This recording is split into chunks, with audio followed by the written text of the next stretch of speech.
Bapak, Ibu, Saudara yang dikasihi Tuhan, salam sejahtera dalam Tuhan Yesus Kristus. Mari bersama-sama kita merenungkan firman Tuhan tentang bagaimana kita dapat tahu rencana Allah atas hidup kita. Bapak, Ibu, Saudara yang dikasihi Tuhan, Allah memiliki rencana yang sangat luar biasa dalam setiap kehidupan kita. Kita ini diciptakan segambar dan serupa dengan Dia untuk suatu tujuan khusus. Sebagaimana Allah mengkhususkan tokoh-tokoh Alkitab, baik perjanjian lama maupun perjanjian baru. Perhatikan bagaimana Allah mengkhususkan Yesaya untuk tujuannya. Dalam Yesaya pasal 49 ayat 1 dituliskan, "Dengarkanlah aku, hai pulau-pulau, perhatikanlah, hai bangsa-bangsa yang jauh. Tuhan telah memanggil aku sejak dari kandungan, telah menyebut namaku sejak dari perut ibuku." Perhatikan juga bagaimana Allah mengkhususkan Yeremia. Dalam Yeremia pasal 1 ayat 5 dituliskan, "Sebelum aku membentuk engkau dalam rahim ibumu, aku telah mengenal engkau. Dan sebelum engkau keluar dari kandungan, aku telah menguduskan engkau. Aku telah menetapkan engkau menjadi nabi bagi bangsa-bangsa." Perhatikan juga bagaimana Allah mengkhususkan Rasul Paulus. Dalam Galatia pasal 1 ayat 15 dituliskan, "Tetapi waktu Ia yang telah memilih aku sejak kandungan ibuku dan memanggil aku oleh kasih karunia-Nya." Luar biasa. Sebagaimana Tuhan mengkhususkan Yesaya, Yeremia, dan Rasul Paulus, demikian juga Ia mempunyai rencana khusus buat saudara dan saya. Perhatikan salah satu contohnya dalam Roma pasal 12 ayat yang kedua dituliskan, "Janganlah kamu menjadi serupa dengan dunia ini, tetapi berubahlah oleh pembaharuan budimu, sehingga kamu dapat membedakan manakah kehendak Allah, apa yang baik, yang berkenan kepada Allah, dan yang sempurna." Bapak, Ibu, Saudara yang dikasihi Tuhan, rencana Allah yang pertama dan terutama adalah agar kita memiliki relasi dengan Dia melalui anaknya, Tuhan Yesus Kristus. Dalam 1 Timotius pasal 2 ayat 3-4 dituliskan, "Itulah yang baik dan yang berkenan kepada Allah, Juru Selamat kita, yang menghendaki supaya semua orang diselamatkan dan memperoleh pengetahuan akan kebenaran." Allah ingin kita semua diselamatkan, tentunya melalui mengenal Yesus Kristus dan memiliki hubungan dengan Dia. Bapak, Ibu, Saudara yang dikasihi Tuhan, Allah ingin kita menjadi murid Kristus. Artinya bahwa semua orang percaya harus komitmen mengikuti kehendak Tuhan berapapun harganya. Dalam Lukas pasal 9 ayat 23 dituliskan, katanya kepada mereka semua, "Setiap orang yang mau mengikut aku, ia harus menyangkal dirinya, memikul salibnya setiap hari, dan mengikut aku." Harga pemuridan adalah setia melakukan kehendak Tuhan, berapapun harganya. Nah, Bapak, Ibu, Saudara yang dikasihi oleh Tuhan, bagaimana kita bisa tahu rencana Allah dalam kehidupan kita? Pertama-tama tentunya melalui firman Allah, melalui Alkitab. Dalam Mazmur pasal 119 ayat 105 dituliskan, "Firman-Mu itu pelita bagi kakiku dan terang bagi jalanku." Melalui firman Tuhan kita bisa mengetahui kehendak Allah, rencananya atas kehidupan kita. Melalui firman-Nya Dia akan menuntun langkah-langkah kehidupan kita.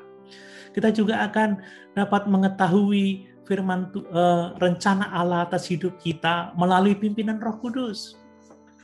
Dalam Yohanes pasal 16 ayat 13 bagian pertama dituliskan, "Tetapi apabila Ia datang, yaitu Roh kebenaran, Ia akan memimpin kamu ke dalam seluruh kebenaran." Roh Kudus akan menolong kita, membuat kita untuk mengerti apa yang dituliskan dalam firman Allah.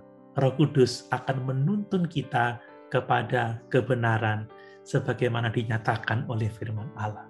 Yang berikutnya, kita perlu berdoa tatkala kita belajar Alkitab, tatkala kita hidup dalam pimpinan Roh Kudus.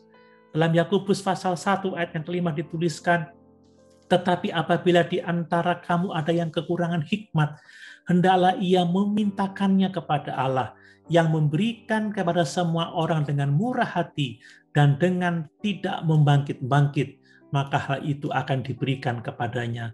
Seringkali kita menemukan ada banyak hal sulit yang tidak dapat kita pahami dari firman Allah.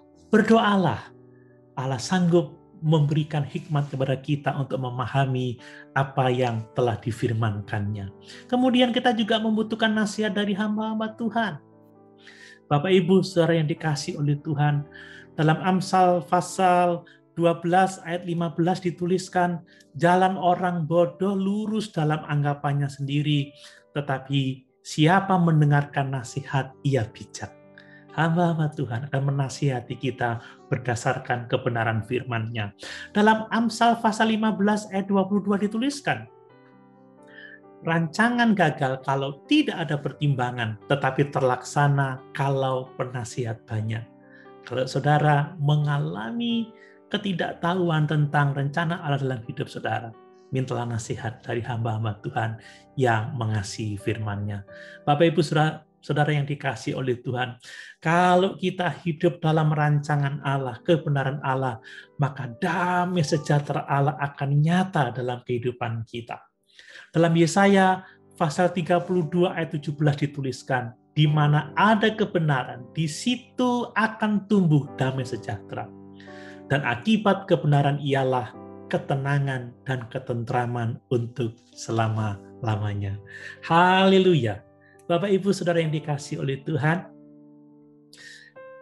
apakah kita akan sanggup menggenapkan rencana Allah dalam kehidupan kita? Jawabannya, kita sanggup oleh karena pertolongan Tuhan. Allah telah memberikan kepada kita kesanggupan. Allah memberikan kepada kita talenta untuk melayani Dia. Bagaimana Allah telah memberikan karunia-karunia rohani atas hidup kita. Perhatikan dalam Roma pasal 12 ayat 6-8. Demikianlah kita mempunyai karunia yang berlain-lainan menurut kasih karunia yang dianugerahkan kepada kita. Jika karunia itu adalah untuk bernubuat, baiklah kita melakukannya sesuai dengan iman kita. Jika karunia untuk melayani, baiklah kita melayani. Jika karunia untuk mengajar, baiklah kita mengajar. Jika karunia untuk menasihati, baiklah kita menasihati. Siapa yang membagi-bagikan sesuatu, hendaklah ia melakukannya dengan hati yang ikhlas. Siapa yang memberi pimpinan, hendaklah ia melakukannya dengan rajin. Siapa yang menunjukkan kemurahan, hendaklah ia melakukannya dengan setia. Bapak Ibu, saudara yang dikasihi oleh Tuhan, saya perlu menjelaskan bahwa karunia bernubuat dalam konteks kita sekarang adalah karunia yang sama dengan mengajarkan firman Tuhan.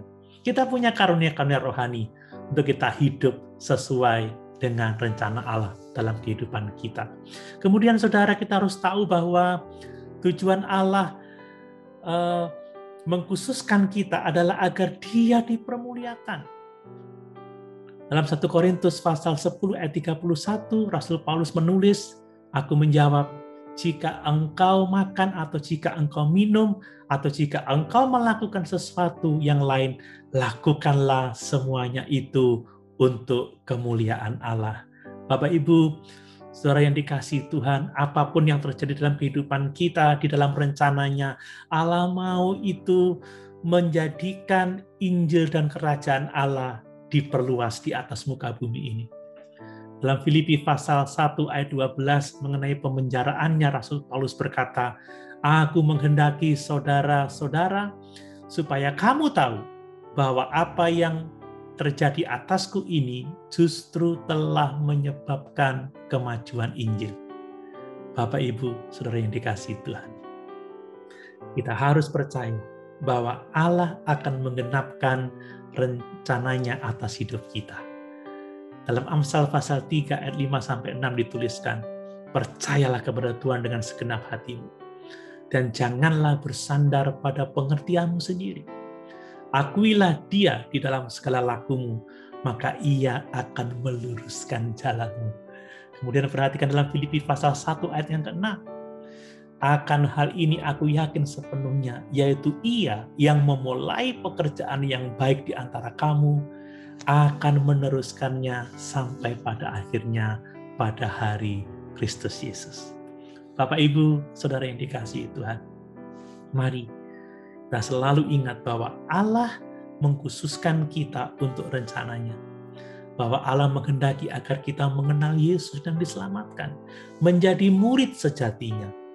Mari kita setia mempelajari Alkitab, taat pada pimpinan Roh Kudus, berdoa, mau dinasihati untuk mengetahui rencana Allah. Kita harus percaya bahwa Allah akan menggenapkan rencananya yang indah dalam kehidupan kita. Haleluya! Tuhan Yesus memberkati.